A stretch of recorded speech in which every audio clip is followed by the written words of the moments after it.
మాఘమాసంలో వచ్చే శుద్ధ చవితిని తిల చతుర్థి అని అంటారు.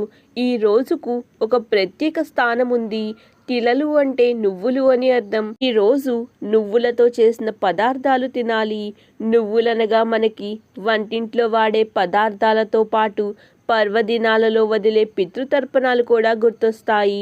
ఈ తిల చతుర్దశి రోజు నువ్వులతో చేసిన వంటకాలు తినడమే కాకుండా నువ్వుల ఉండలు చేసి పంచటం, నువ్వులను బ్రాహ్మణులకు దానం ఇవ్వాలి. మాఘమాసం మొదలయ్యాక వచ్చే ఈ తిథి నాడు నువ్వులు తినడం వెనుక ఒక శాస్త్రీయ రహస్యం కూడా దాగి ఉంది. చలికాలం వెళ్ళి ఎండాకాలం వచ్చే ఇలాంటి సమయంలో ఎండకి ఆరోగ్యంలో మార్పులు చేకూరుతాయి. సూర్యకిరణాలు చర్మంపై పడితే చర్మ కణాలు ప్రమాదానికి గురి అవుతాయి. నువ్వులు తినటం వల్ల చర్మ కణాలు కలిగే సమస్యలు తొలగిపోతాయి. ఆ సమయంలో నువ్వులను తినటం వల్ల చర్మ కణాలకు కలిగే సమస్యలు